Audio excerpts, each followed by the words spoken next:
This is an age of disruption, of profound revolutionary change. What we're really asking ministers is to empower the ambassadors. The only thing that you really push forth is the truth. You don't see many women represented when it comes to the decisions as to how to handle the pandemic.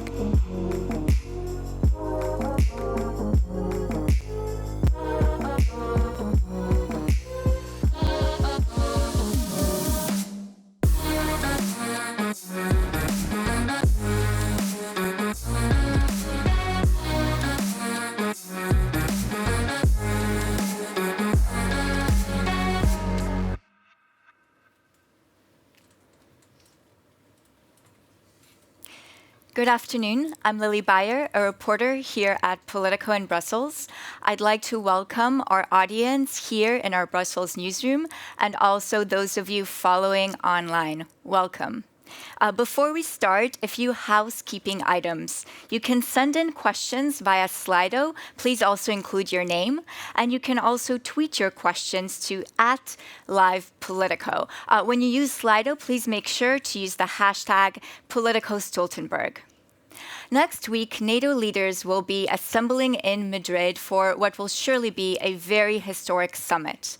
Over the past weeks, diplomats and officials over at NATO headquarters on the other side of town have been very busy negotiating the alliance's next long-term strategy and also figuring out how to address the security challenges stemming from Russia's invasion of Ukraine. And to talk about all of this ahead of next week's historic summit, we have a very special guest, NATO Secretary General Jens Stoltenberg. The Secretary General will now join us on stage. He will give a few remarks, and after his remarks, we will have a conversation and take questions from the audience. The floor is yours. Thank you.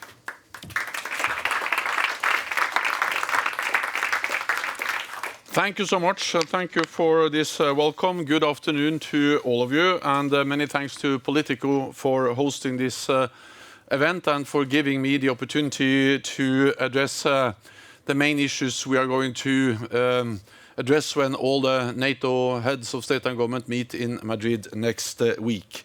And I really expect that this summit in Madrid will be a transformative summit because we are at a pivotal time for our security. President Putin's war against Ukraine is the most urgent threat we face. It has shattered peace in Europe. At the same time, we must not forget all the other challenges to our security. Competition is rising between democracy and authoritarianism. Moscow and Beijing are openly contesting the rules-based international order. Terrorism and nuclear proliferation persist, and cyber attacks and climate disruptions are on the rise.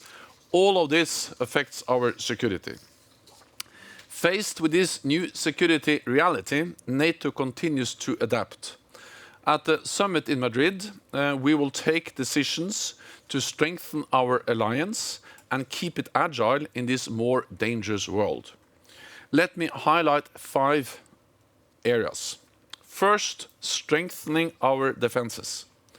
We will do more to ensure we can defend every inch of Allied territory at all times and against any threat.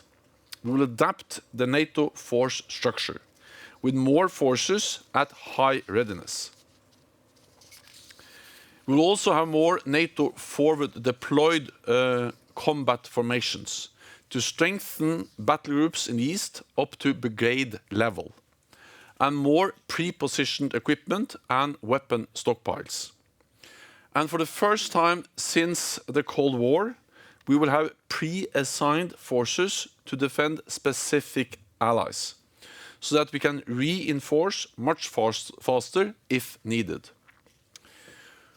All of this builds on the substantial adaptation we have already done since 2014, when Russia illegally annexed Crimea. Second, we will agree a new strategic concept for NATO to guide NATO in a radically changed security environment. I expect the 2022 concept will refer to Russia as the most significant and direct threat to our security. It will address a lot of other challenges that are hardly mentioned in the current strategic concept, including climate change, cyber, hybrid, and space. And for the first time, we will address China and the challenges it poses to our interests, security, and values. In this context, I welcome that the leaders of our Asia-Pacific partners, Australia, Japan, New Zealand, and South Korea, will take part in our summit for the first time. This brings me to my third point, NATO partnerships. We will strengthen our support to Ukraine and other partners at risk. I'm pleased that President Zelensky will address our summit. Ukraine is in a critical situation, and there is an urgent need to step up our support. At the summit, we will agree a new comprehensive assistance package for Ukraine. It is composed of concrete projects to assist in the short term, including with anti-drone equipment, secure communications and fuel, but importantly, we will also look at the longer term, including by assisting Ukraine to transition from Soviet-era military equipment to modern NATO equipment, boosting interoperability and further strengthening its defense and security institutions. All of this builds on the significant support provided to Ukraine by NATO and NATO allies since 2014, as well as training and equipping Ukrainian forces, in addition to financial, humanitarian, and military aid. We will also continue to do more for other partners vulnerable to Russian threats and interference, including Georgia and Bosnia-Herzegovina, by stepping up more political and practical support for these partners to help strengthen their resilience and prevent any further aggression. Allies are unwavering in their support for the right of each nation to choose its own path. This is also Finland's and Sweden's right. And this is my fourth point. Their decisions to apply for NATO membership are historic. We are now working actively on the next steps in the accession process of both Finland and Sweden, and addressing Turkey's security concerns, including in the fight against terrorism. My aim is to find a common way forward so that both countries can join our alliance as soon as possible. This will make them safer, NATO stronger, and the Euro-Atlantic area more secure. The fifth and last point is burden sharing. In Madrid, we will recommit to the pledge we made in 2014 to spend at least 2% of GDP on defense. More allies now reach or exceed this target. A majority have clear plans to reach it, and more allies see 2% as a floor, not a ceiling. Allies are also investing more in modern capabilities and contributing to NATO deployments and exercises. This is the right trend. It shows a real commitment to greater burden sharing across the whole alliance. We must continue to invest more and invest more together in NATO. I can tell you that according to NATO Commission polling ahead of the summit, nearly 80% of allied citizens support maintaining or increasing defense spending. The same polls indicate that support for NATO membership is at a very high level. Over 70% support their country's membership in NATO. So support continues to rise, and this matters because a strong NATO is essential to preserve peace, prevent conflict, and protect our people and our values, now and in the future. Thank you so much, and then I'm ready for your questions. Thank you so much. To start off with something that is really on the minds of a lot of leaders and citizens at the moment, the defense plans for the eastern flank. You talked about plans for boosting defenses, for putting more equipment and troops on the ground. But the model you described with a lot of pre-assigned forces to defend the eastern flank, do you think that will be enough to really reassure citizens in places such as the Baltic states that they are safe? So NATO will always do what it takes to protect and defend all allies. We have to understand that what we will agree in Madrid comes on top of a substantial change that has taken place over the last years. It is not as if NATO suddenly woke up on the 24th of February and realized that we had a challenge with Russia in Europe. We were very well prepared. This was an invasion that was predicted, foreseen by our intelligence services, and we shared that intelligence with the broader public last fall. And actually, since 2014, we have implemented the biggest reinforcement of our collective defense since the end of the Cold War. This war actually didn't started. The war in Ukraine did not start in February. It started in 2014. What we saw in February was an escalation with the second invasion by Russian forces, and when that happened, we were very well prepared because since 2014 we have, for the first time in our history, deployed combat-ready troops to the eastern part of the alliance, to the Baltic countries and Poland, and increased readiness of our forces and increased defense spending. Since February, we have doubled the number of battle groups from 4 to 8, increased the size of the battle groups, for instance, in Lithuania, in Estonia, and also in Latvia. And then the United States have increased the number of US troops in Europe from roughly 70,000 to more than 100,000 over these last months. And then we have more than 40,000 troops on the direct NATO command in the eastern part of the alliance. I just remind you all of this because I guess you know that, but this is just the starting point for where we then will take new decisions, and those decisions will be, when it comes to the land domain, the land forces will be based on partly even more combat forces forward deployed, more pre-positioned equipment. I think if anything, if there's any lesson to be learned from Ukraine, is the importance of heavy equipment in place, but also fuel, ammunition, supplies. And then we will also have then pre-assigned forces that will exercise train in their home country, but will then have worked with and know well the terrain, the countries where they are supposed to be deployed if needed. This is exactly what Germany just announced, up to brigade level, more for presence, more pre-position equipment, but then pre-assigned brigade in Germany that can easily and quickly move to Lithuania if needed. Then there will be many other decisions on cyber, hybrid, space, and other domains. But this is a significant increase, and this just demonstrates that NATO is there to protect and defend all allies. Thank you. Ukraine's ambassador to the EU, Ambassador Chensov, was asked by reporters this week about your recent comments that the war in Ukraine could last years. And his response to the reporters was that these predictions are, quote, not helpful. What he said is, quote, we need a lot of weapons and this should change the situation. How would you respond to the Ukrainian ambassador? Well, first of all, I think that my message has been and still is that wars are unpredictable. We predicted very precisely the invasion, and we share that information.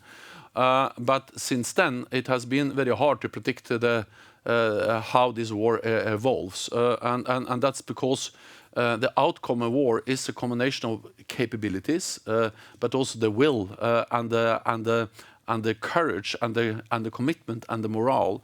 And what we have seen, which I think has impressed the whole world, is the bravery, the courage of the Ukrainian armed forces, their will to stand up against the brutal Russian invasion, and also the Ukrainian political leadership and the Ukrainian people. And that has impressed the whole world, and it just also demonstrates that President Putin totally underestimated the strength of the Ukrainian resistance and the ability to stand up against them. So then my message has been and still is that since it's hard to predict we should be careful about drawing any certain conclusions about how long this war may last. It may last for weeks, months, but also for years. The political message is that regardless of how long the war lasts, we need to be prepared for long haul and to be prepared to continue to provide substantial support to Ukraine. I think we all would like to see an end to this war as soon as possible, but at the same time, the Ukrainians, and I totally agree with them, that of course they will not surrender. They are fighting for their independence, for their sovereignty, and we need to provide support to them and ensure that they can prevail as a sovereign, independent nation in Ukraine. You talked about preparing for the long haul. In some NATO capitals, there is, I think, some growing questions right now about whether the support for Ukraine, politically and also logistically and financially, is sustainable. How long do you see NATO countries being able to keep up the supply of weapons to Ukraine at current levels? As long as necessary. I mean, that's my whole message, is that we need to be prepared for long haul. I cannot tell you exactly how long this war will last, but I just tell the decision makers in NATO capitals, in parliaments, the public opinion, that we have a political and a moral obligation to provide support, substantial support, for a long time, as long as it takes. Partly because when we started to provide support, we actually took on some kind of responsibility. You cannot stop in the middle of that effort, because they are in the middle of a war. And it's not as that of course, I realize that this has a cost for NATO allies. Because it costs, of course, to deliver weapons. It costs something politically, and of course, you also have the consequences of the sanctions. But those costs are, first of all, much smaller than the cost the Ukrainians are willing to pay for their freedom and their independence. So therefore, we should be willing to pay our part of that. Which is much smaller. Second, the price we risk to pay if Putin gets his way by using military force against the independent democratic state nation in Europe will be much higher than the price we pay today to support Ukraine. So that's my message in all these speeches and interventions, that just be prepared for long haul. Wars are unpredictable, they are bloody, and this is now turning into a war of attrition, and that makes it just even more important that we continue our support. And I'm absolutely certain that the message from NATO allies will be that we should maintain support, deliver also modern weapons, heavy weapons, as NATO allies have now done for a long time, and also that NATO has a role to play in providing support. Let me, on this question of whether we have the staying power, I would like to remind also all about the fact that NATO and NATO allies have actually supported Ukraine since 2014.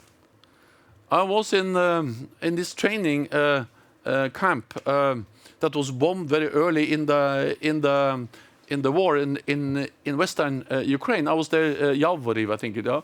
I was there in 2015, and there I saw how NATO, Canadian troops, UK, United States trained and equipped Ukrainian forces which are now essential for the defense of Ukraine. And also Turkey has provided essential equipment to Ukraine for many years. So yes, we have stepped up, and more allies are now helping since the invasion. But we actually, NATO allies, have been and should continue to be ready for a long haul, because we cannot allow Putin to in a way see that he is rewarded for this brutal use of force. I see we have quite a few questions from the audience on Turkey specifically. So I think Turkey's decision to block the accession of Sweden and Finland caught a lot of allies by surprise. You've been in talks for many weeks now behind closed doors. Do you believe that this public display of disunity could hurt NATO's credibility? And I'm asking this also because we're getting a ton of questions from the audience about Turkey's role as an ally. Yeah. So first of all, there are different views in NATO on many issues. That has always been the case. And sometimes I remind people of the fact that back in the 1950s, we had the Suez crisis. where we actually have two allies moving into the Suez Canal, and then some allies not being prepared for that at all. We had in 1960s, we had France leaving the military structures of the NATO alliance, and NATO had to move its headquarters from Paris to Brussels. In the 70s, we had disagreements among allies on the colonial war in Africa by some allies, and also the Vietnam War. And then we had huge disagreements among NATO allies on the Iraq War, and there are many other disagreements. So I can actually sit here for hours and go into details about the disagreements between allies. And that's not a surprising thing, because we are 30 different nations with different political parties in power, different history, different geography from both sides of the Atlantic. So, of course, there are differences. The impressive thing with NATO is that despite the fact that we are 30 different allies from with different views on many issues, that we agree on so many things, and that we always agree on the essential issues, that we are ready to protect and defend each other. So I'm confident that we also agree on Finland and Sweden, but then we have to do what we always do in NATO, and that is to sit down and address differences and concerns when they are clearly expressed by allies, as Turkey has expressed now. Because we also have to recognize that Turkey is the country, the NATO ally, that has suffered the most terrorist attacks. It's a country which is of great importance for our alliance, bordering Iraq and Syria. They played and is still playing a key role in the fight against terrorism. And they also play a key role as a Black Sea nation. And they, for instance, now do very important work or facilitate talks on trying to get food out of Ukraine. So when they raise concerns, of course we have to sit down and then address those concerns, and that's exactly what we now are consulting on. And then I hope that we can find a solution to allow Finland and Sweden to become members as soon as possible. But do you feel that you're being held hostage by Turkey? We all understand that there are disagreements and debates within any group or organization, but do you feel that you're unable to move forward with something of key strategic importance because one member is holding you back? But when we have a system where we are based on consensus, that's the way we make decisions in NATO, then there will often be a situation where one or a few allies disagree with the rest. And then we need to overcome them. And this is not the first time we see one or just a few allies not agreeing with the rest. But then they applied for not so many weeks ago. And my aim is still to make sure that they can join soon. I cannot guarantee, but I'm saying that's still my aim. And then, as has happened before, also when you speak about accession processes, we just need to take into account that not all allies have the same starting point, and then find a way to reconcile and find common ground. And that's exactly what we're working on now. Moving on to an issue that has been in the headlines over the past few days, Russia has warned Lithuania of serious consequences after it banned the rail transfer of some goods to Kaliningrad. Are you concerned about a possible escalation in the region? Are you in touch with the leadership in Lithuania about this issue? So we are in constant touch with all NATO allies, of course, also with Lithuania. They briefed NATO allies on this earlier this week, and of course Lithuania participates in all our meetings. So we have also daily contact with Lithuania at different levels. What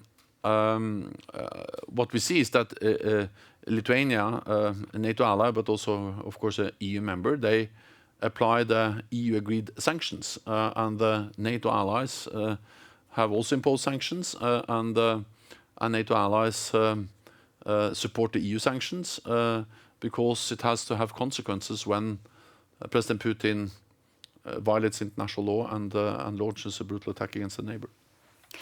Let's go then to some questions from the audience. There's one question from a Portuguese member of the audience. How will China fit in NATO's future strategic concept? Will China be a lesser threat to the alliance or continue to be a major future threat? I'm confident that in the next strategic concept that will be agreed when NATO leaders meet in Madrid next week, we will address China and the consequences for our security.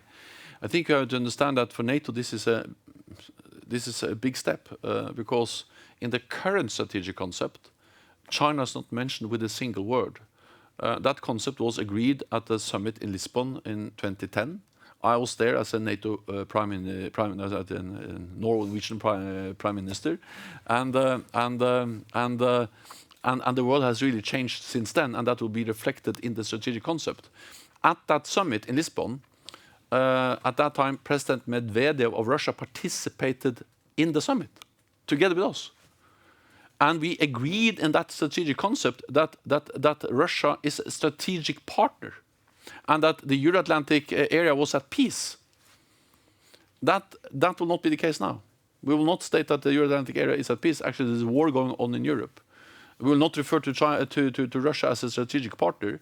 And on China, we don't regard China as an adversary, but we need to realize that the rise of China, the fact that they are investing heavily in new modern military equipment, including scaling significantly up their nuclear capabilities, investing in key technologies, and trying also to control critical infrastructure in Europe, coming closer to us, makes it important for us to also address that. So I expect that allies will state that China poses some challenges to our values, to our interests, to our security, and this, of course, has an impact also on how NATO should react in a more competitive world. There is one super interesting question from the audience. How is NATO preparing for a relationship with a post-Putin Russia? As our main focus now, and the urgent need now, is to support Ukraine. Fundamentally, NATO has two tasks. Provide support to Ukraine, NATO allies and NATO provide support to Ukraine, done so since 2014, but have stepped up, of course, since the invasion. And the comprehensive assistance package, I expect that allies will agree next week, will also focus on the more long-term cooperation with Ukraine, including this transition from Soviet-era equipment to NATO standard modern equipment, and modernize the defense and security institutions. So the first task is support to Ukraine to ensure that they prevail as a sovereign independent nation in Europe. Second task is to prevent escalation. We have to remember that there is a constant risk for escalation. And it's really bad what is going on in Ukraine now, with all the people killed and the casualties and the brutality we see there. But of course, this can become worse if this escalates into a full-fledged war between Russia and Europe. And therefore, NATO's other main task is, of course, to prevent escalation. We do that by not being directly involved on the ground, and we do it by significantly increase our military presence in the eastern part of the alliance, so there is no room for misunderstanding, miscalculation in Moscow about NATO's readiness to protect all allies. This is deterrence, and the purpose of deterrence is to not provoke conflict, but to prevent conflict, preserve peace, and that's the reason why we strengthen our deterrence and defense. I say this because this is a huge task, extremely important, that we both succeed in providing support to Ukraine, but also prevent escalation. We cannot continue with... Russia has totally abandoned the idea of a constructive working relationship with them, because they have violated so blatantly international law, trust, and invaded a close partner of NATO, Ukraine. But of course, we need some kind of military lines of communications to prevent escalation, incidents, accidents, and if they happen, prevent them from spiraling out of control. Russia is still there, and sometime also, hopefully, it's possible to also engage in arms control agreements. But the relationship which strived for to establish with Russia for many years, a more constructive relationship, that's not possible now. And then Russia has to change their behavior before we can go back to anything that is more similar to the relationship we strived for before. So I'll not speculate about what, when, and how that can happen. We will provide support to Ukraine and prevent escalation. That's the urgent task. So before we let you go, because I know you have a lot of preparations for the summit, maybe one more personal question, because as everyone here is aware, you decided to stay on an extra year beyond your term, in part due to the crisis. And I think we're all curious sometimes when we see you at press conferences and ministerials, what is your favorite thing about this job, and what is your least favorite thing about this job? Also, my favorite and my least favorite thing with this job is the same. And that is that I have to work with 30 nations. That's a great thing when we agree, and I feel, really that we are doing some big things together when 30 allies agree and make decisions together to protect and defend each other. Then I have to admit that sometimes it's a bit, I would say, challenging to ensure that all 30 allies agree. But I think, in a way, the reward is that when we manage, it's such a big prize. Because we have to remember that we are 1 billion people, 30 nations, 50% of the world's GDP and 50% of the world's military might. And of course, we have North America, but we also have Europe. If Finland and Sweden, or when Finland and Sweden joins NATO, 96% of the EU population will live in a NATO country. And then on top of that, you have 150 million Europeans outside the European Union, but in NATO. So this is really representing Europe and North America. And I strongly believe that the only way to preserve peace, the only way to manage a much more unpredictable, dangerous world is to ensure that North America and Europe stand together. And that's not easy, but extremely important. Therefore, the best and the worst thing is to work with 30 allies. And I like them very much, actually. That's the reason why I decided to stay on. Thank you very much for your time, Secretary General. Thank you to the audience, both in the room and online, for joining us. If you have any feedback, feel free to email live@politico.eu. You can also go to politico.eu/events to find out about future panels and discussions and interviews. Thank you so much. Thank you. Thank you. Thanks so much.